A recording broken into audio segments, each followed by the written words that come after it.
You're not stuck. You're waiting to be cleared. And before you tense up and tell yourself you're just being careful or realistic or not impulsive, do the ritual. Like the video. Subscribe. Comment something like, "Okay, wow." Share it with someone who keeps their life on hold, like there's an approval committee reviewing their every move. There. Now we can talk without pretending. You are waiting for permission to live, permission to start, permission to choose, permission to want something without explaining it, permission to move without knowing the outcome, permission to disappoint someone and survive it, permission to stop asking whether this is the right choice. And you keep expecting that permission to arrive from somewhere outside of you, from confidence, from clarity, from healing, from stability, from timing, from someone else's reassurance, from a feeling that finally says, "Okay, now it's allowed." But it doesn't come. Not because you're broken, because that's not how permission works anymore. At some point in your life, acting without approval had consequences. You were corrected, shamed, punished, dismissed, mocked, abandoned, or quietly taught that initiative was dangerous. So you learned something very specific. Don't move unless you're sure. Don't choose unless it's justified. Don't want unless it's reasonable. Don't act unless someone agrees. That lesson kept you safe once. Now it keeps you paused. You didn't become cautious because you lack courage. You became cautious because you learned that moving too freely cost you something. So now you hesitate. You check the emotional weather. You read the room. You gather information. You overthink. You wait until the conditions feel perfect. And then you wait some more. Because perfect never arrives. You tell yourself you're preparing. But preparation has quietly become procrastination with dignity. You think you're being responsible. But what you're really being is deferential to invisible authority. You are obeying rules no one is enforcing anymore. And the hardest part? They feel real. They feel like logic. They feel like maturity. They feel like common sense.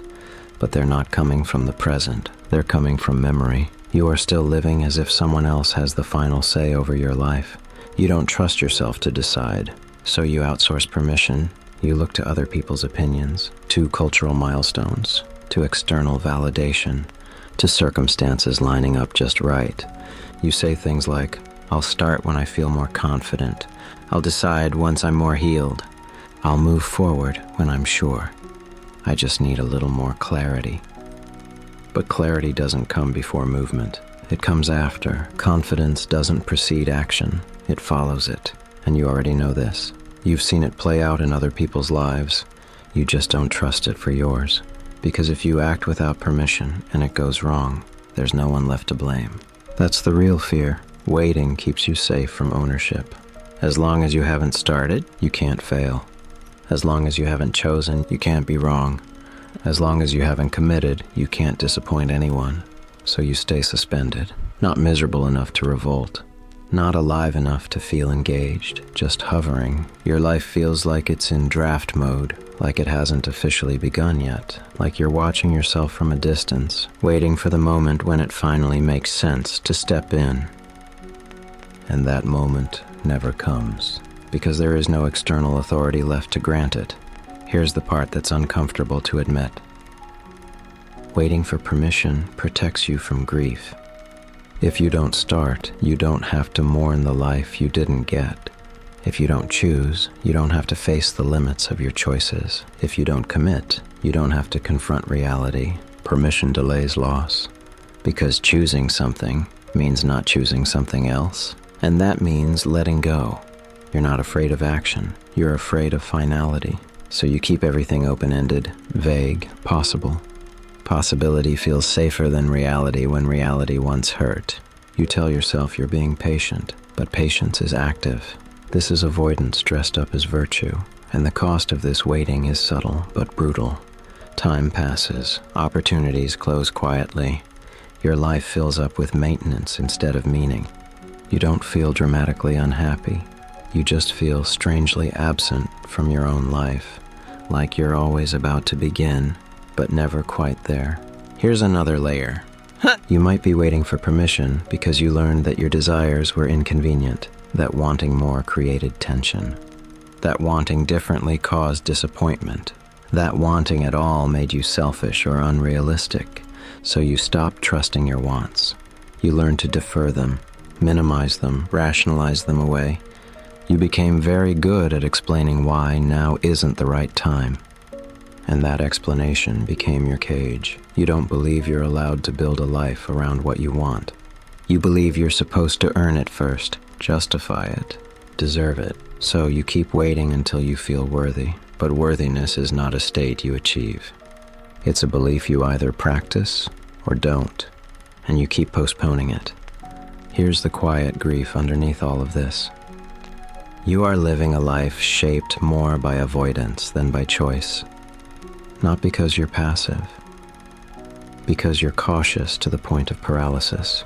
You've been taught that wrong choices are catastrophic, so you try not to choose at all. But not choosing is still a choice. It's just one that feels less visible, and the longer you wait, the more your life starts making decisions for you. Time decides, circumstances decide, other people decide. And then you tell yourself, well, I didn't really have a choice. But you did. You just didn't give yourself permission to use it. Here's the hardest truth in this entire thing. No one is coming to authorize your life. No one is going to knock on your door and say, okay, you're ready now. No more fear. No more doubt. No more risk. That moment does not exist. Permission was something you needed when you were smaller, when your safety depended on it, when your autonomy was limited.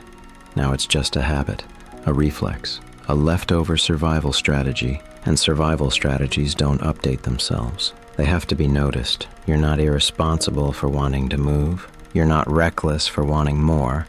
You're not broken for feeling restless. You're just done waiting for a signal that never arrives. But instead of acting, you criticize yourself. You call yourself lazy, indecisive, unmotivated, stuck, because self-blame feels more familiar than self-authorization. Blame keeps you in the same position. Permission would require you to step into uncertainty, and uncertainty is terrifying when you've learned to equate safety with approval.